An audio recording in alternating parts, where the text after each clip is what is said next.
اس نے کہا یا رسول اللہ رات کو ہلکی سی بارش ہوئی تھی تو پانی اس کے اندر چلا گیا، اوپر سے یہ خشک ہے لیکن اندر سے گیلا ہے، تو آپ نے فرمایا تم نے یہ گیلے والا پورشن اوپر کیوں نہیں کیا کہ لوگ اس کے عیب کے اوپر مطلع ہوتے؟ پھر آپ نے ساتھ جملہ بولا جس نے ملاوٹ کی وہ ہم میں سے نہیں۔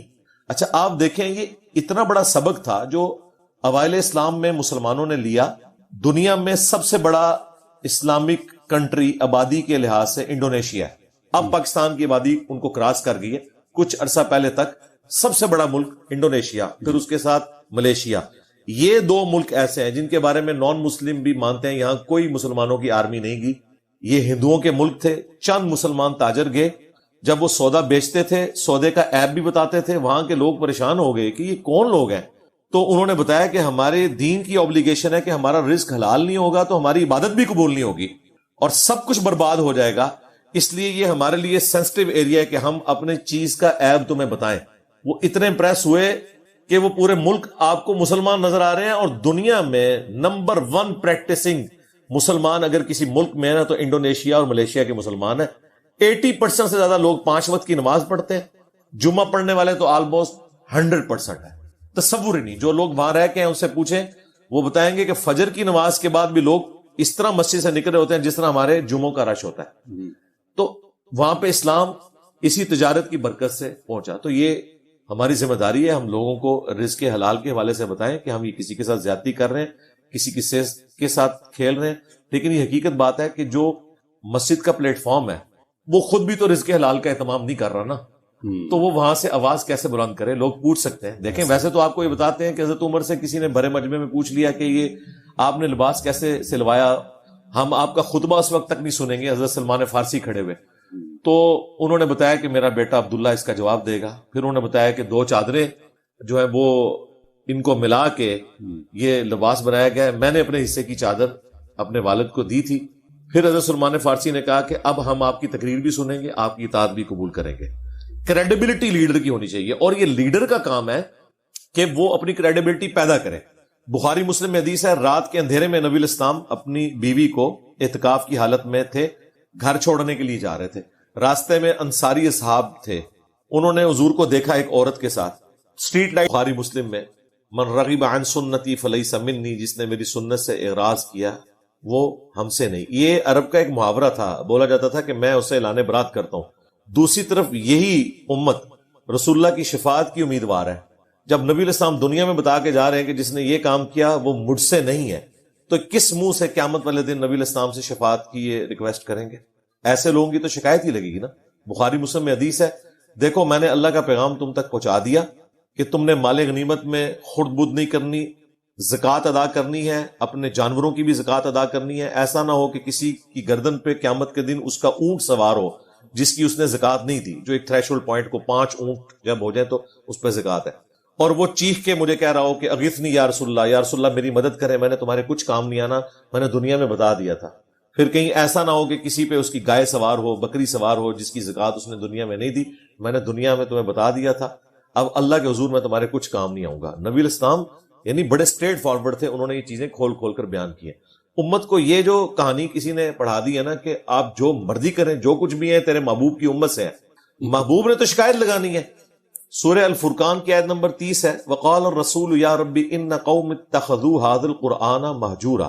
قیامت کے دن رسول اللہ شکایت کریں گے کہ اے اللہ میری قوم نے قرآن کو پیٹھ کے پیچھے ڈال دیا تھا۔ قرآن کو پیٹھ کے پیچھے ڈالنے کا مطلب یہ ہے کہ قرآن کی تعلیمات کو چھوڑ دیا تھا۔ قرآن کی تعلیمات حقوق اللہ بھی ہیں، حقوق العباد بھی ہیں، دونوں کو پیرلل میں لے کے چلنا ہے۔ یہ ٹوٹل پیکج ہے، یہ نہیں ہے کہ آپ نے نمازوں کے خدا کو مان لی۔ قرآن میں ہے کہ بے شک نماز بے حیائی اور برے کاموں سے روکتی ہے، گھڑی بھی پہنتے ہیں اور اس طرح رزق حرام بھی ان کا اسی طریقے سے چل رہا ہے۔ تو بیسیکلی مذہبی پلیٹ فارم سے آواز بلند ہونی چاہیے تھی۔ یہاں پہ ان کا حال یہ ہے کہ کوئی بھی شخص چندہ لے کر آتا ہے، آج تک کسی عالم نے نہیں پوچھا کہ تیری کمائی حلال ہے یا حرام ہے۔ دیکھیں، حالانکہ انہیں نظر آ رہا ہوتا ہے اتنی بڑی رقم دینے کے لیے آیا ہے، تو پھر ایسے لوگ کس طرح رزق حلال کی کسی کو ترغیب دلا سکتے ہیں؟ تو ظاہر ہے کہ ان کے اندر خود بھی کمزوری ہے۔ جنہوں نے ترغیب دلانی تھی وہ خود بھی چندے میں خود بد کر رہے ہیں۔ مجھے بتائیں ڈکلیئر تنخواہ 25-30 ہزار اور آپ روزانہ کا 25-30 ہزار خرچ کر رہے ہیں، تو یقیناً اس کا مطلب یہ ہے کہ آپ یہ سب کچھ کر رہے ہیں۔ تو اس میں سب نے آواز بلند کرنی ہے، اور سب سے پہلے اپنی ہم نے اصلاح کرنی ہے۔ جی سیدھی سی بات ہے، میں اور آپ علمی شاوت پوری کر لیں، لوگوں کے سامنے اپنی بات رکھیں لیکن اس کے اوپر پریکٹیکلی نہیں چل رہے ہیں. ہم معاشرے میں کیا تبدیلی لائیں گے؟ ہمیں سب سے پہلے اپنے آپ کو پیش کرنا ہوگا.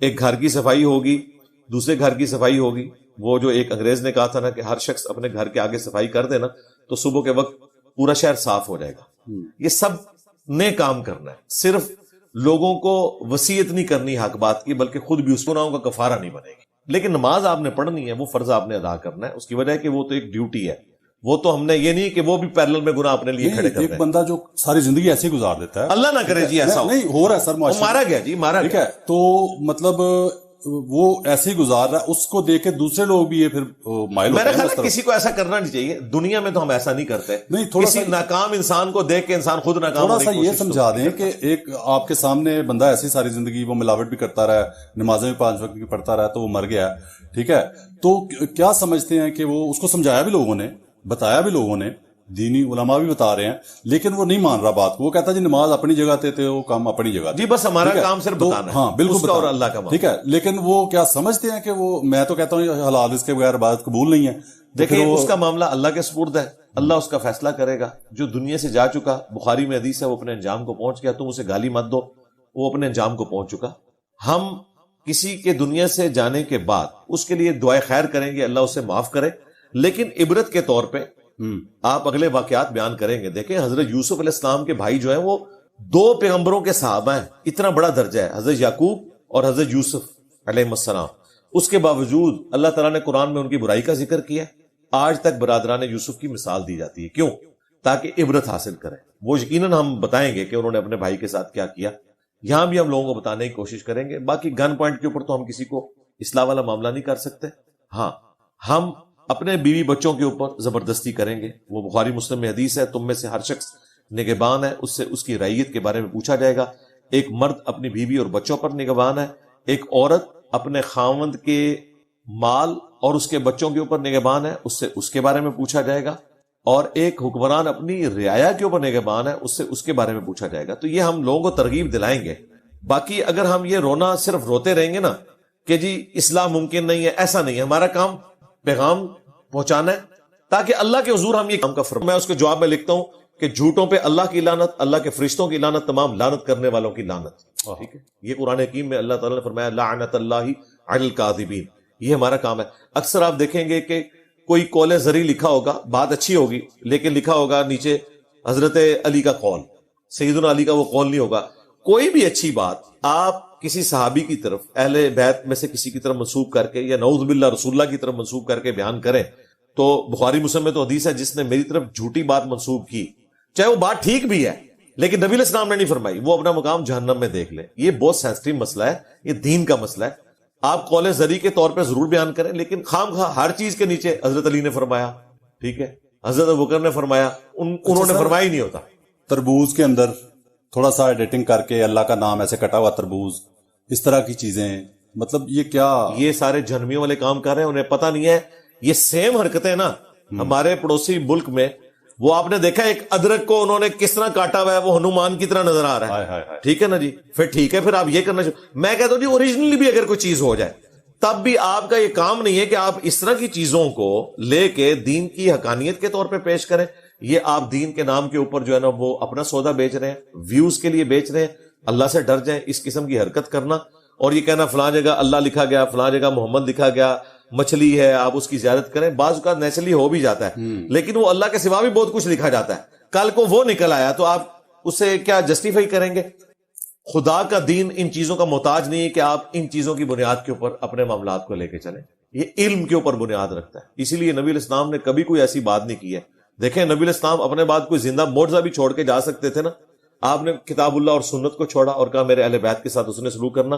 آپ نے یہ بھی نہیں کہا کہ میرے بعد اسلام کے حق ہونے کی نشانی آب زمزم ہے, یہ بھی نہیں کہا, حالانکہ زندہ معجزہ ہے. لیکن نبی السلام کو پتا تھا کہ فزیکل فینومینا آف نیچر اللہ تعالیٰ نے ایک جاری کیا ہے. یہاں لوگوں نے کیا مشہور کیا جی, زمزم کا ایک قطرہ کسی پانی میں ڈال دیں وہ سارا زمزم بن جاتا ہے. جاپان کے ڈاکٹروں نے تحقیق کی, بالکل جھوٹ, جاپان کے ڈاکٹروں کو پتہ ہی نہیں ہے. اور ادھر یہ ہے کہ عرب ملکوں کے اخبارات میں آپ پڑھیں, سعودی عرب کی پوری ڈاکومنٹری رکھی ہے کہ زمزم کے پانی کی لائن میں گٹر کا پانی مکس ہوا, کتنے حاجی بیمار ہو گئے. اب انہوں نے باقاعدہ یہ رکھا ہوا ہے کہ مختلف جگہوں سے وہ اس کے سیمپلز لیتے ہیں, زمزم پی کے لوگ بیمار ہو رہے تھے. اب ان کی بات مان لیں تو گٹر کا پانی پاک ہو جانا چاہیے تھا زمزم ڈلتے ہی. خود زمزم ان کی وجہ سے بیماری والا پانی بن گیا. یہاں لوگوں نے پتہ نہیں کیا کچھ مشہور کر دیا جی بسم اللہ پڑھ کے آپ زہر پی لیں کچھ نہیں ہوگا. جی بھائی زہر چھوڑیں, آپ بسم اللہ پڑھ کے ساکٹ میں 2 انگلیاں دیں ننگے فرش کے اوپر, لگ پتہ جائے گا. اور یہ اسلام میں کہیں نہیں ہے کہ آپ نے اس طرح وظائف پڑھ کے ناگہانی آفتوں کو اپنی طرف بلانا ہے. وظائف ضرور ہیں, جس طرح مسلم شریف میں حدیث ہے جو پڑھتا ہے اعوذ بکلمات اللہ التامات من شر ما خلق, شام کو پڑھ لے اسے کوئی موذی جانور کا زہر اثر نہیں کرے گا. لیکن یہ نہیں ہے کہ یہ پڑھ کے آپ نے جا کے کوبرے کے منہ میں ہاتھ دے دینا. اگر یہ کریں گے نا تو آپ تقدیر غالب کریں گے. ہر جگہ موجود ہے ناگہانی آفت, ناگہانی آفت.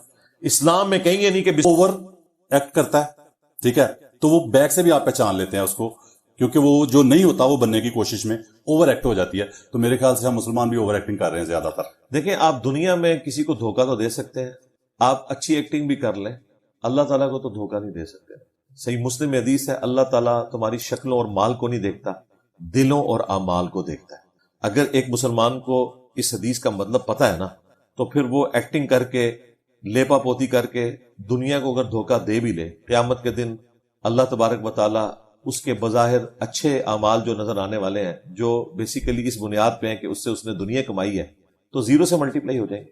مسلم شریف میں حدیث ہے قیامت والے دن ایک شہید کو بلایا جائے گا, ایک سخی کو, ایک قرآن کے عالم کو, تینوں کو الگ الگ اللہ بلا کے پوچھے گا میں نے تجھے اتنا کچھ دیا, تو نے میرے لیے کیا کیا؟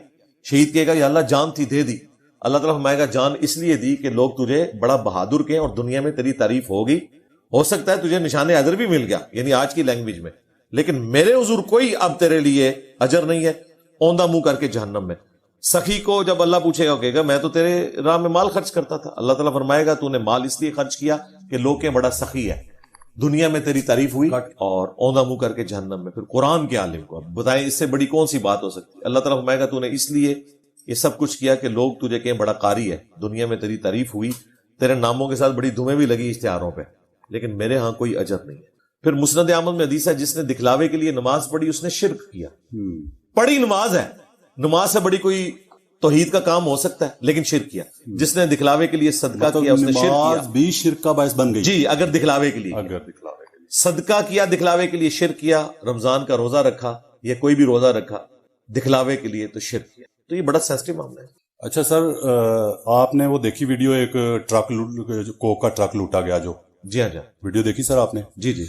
کیا میں ویسے یہ ایمان سے سمجھتا ہوں اور میرا ایمان ہے یہ کہ جو لوگ ٹرک لوٹ رہے تھے ان میں نے ویڈیو آبزرو کی غور سے, زوم کر کے بھی داڑیوں والے بھی تھے ماشاءاللہ.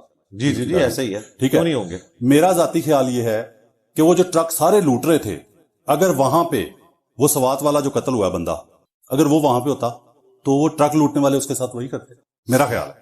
جی جی دیکھیں وہ جو ٹرک لوٹنے والے ہیں نا, یہ وہ لوگ ہیں جو کہتے ہیں اسرائیل کی پروڈکٹس کا ہم نے بائیکاٹ کیا ہے, اور وہی پروڈکٹس جو ہیں وہ لوٹنے کے لیے بےتاب ہیں. یہ وہی چیز ہے کہ مسجد کی صف میں پہلی صف کے اندر نمازی کھڑے ہو کے امریکہ اور اسرائیل پہ قنوت نازلہ پڑھ رہے ہوتے ہیں, اور آخری صف میں کھڑے ہوئے نوجوان جو ہیں وہ گرین کارڈ کے لیے دعائیں کر رہے ہوتے ہیں. تو یہی چیز چل رہی ہے, سیدھی سی بات ہے, ایک تلخ حقیقت. اس کے بارے میں کوئی اپڈیٹ ہے سر آپ کو تھوڑا سا؟ کیا وہ سوات والا؟ ہاں جی, سوات والا یہ ہے کہ 22 لوگ ابھی تک پکڑے جا چکے ہیں. جس نے گولی چلائی تھی وہ بھی پکڑا جا چکا ہے, وہ جوڈیشل ہو چکا ہے, اور وہ ٹوٹلی ایک آپ سمجھ لیں پورے پلان کے ساتھ وہ سارے کا سارا معاملہ کیا گیا تھا. اور وہ آپ کو پتا ہے جو ایک پورے ملک کے اندر اس طرح کا معاملہ بنا ہوا ہے, بیسیکلی کوئی توہین مذہب رپورٹ نہیں ہوئی. اس میں سب سے پہلے ان کو گرفتار نہیں ہونا چاہیے تھا جن لوگوں نے وہ ہوٹل کے کمروں میں شور مچایا؟ جی وہ سارے کر رہے ہیں, لیکن وہ بیسیکلی نا ہماری ایجنسی ریاستی اداروں کے لوگ, جب میں ان سے بات کرتا ہوں کہ آپ لوگوں کو نا ڈیٹرنس ان میں پیدا کرنے کے لیے نا یہ خبریں دیا کریں, ان کا موقف یہ ہے کہ جب ہم بار بار ٹی وی پہ خبر دیں گے نا تو ان کے جو باقی حمایتی دنیا میں ہے نا وہ پھر روڈوں پہ آ جائیں گے اور وہ اس قسم کی حرکتیں شروع کر دیں گے. آپ کو پتا جڑا والا جو انسیڈنٹ ہوا تھا چرچز والا, سینکڑوں لوگ اس میں پکڑے ہوئے ہیں, وہ جان نہیں چھوٹ رہی. سرگودا میں جو کچھ ہوا پکڑے ہوئے ہیں, لیکن وہ اس چیز کا راگ اس طرح الاپتے نہیں ہے. میں نے کہا تھا کہ ان کو سزائیں دے کے نا دکھایا کرے لوگوں کو تاکہ باقی لوگوں کے لیے عبرت ہو. وہ کہتے ہیں ابھی یہ معاشرہ اس قابل نہیں ہوا, باقی لوگ بھی پھر ان کے حمایتی نکل آتے ہیں, الٹا وہ پھر ہمدردی. آپ دیکھیں یہاں پہ میرے پاس لوگ آئے کہ سیالکوٹ میں جب وہ سری لنکن کو مارا تھا نا, وہ 200-250 لوگ وہ محفل میلاد کر رہے ہوتے تھے اس تھانے کے اندر. تو وہ مجھے خود پولیس والوں نے بتایا کہ جی ہم شرمندہ ہو رہے تھے کہ پتہ نہیں ہم نے کوئی نیک لوگوں کو تو نہیں پکڑ لیا, ہم گنہگار تو نہیں ہو رہے.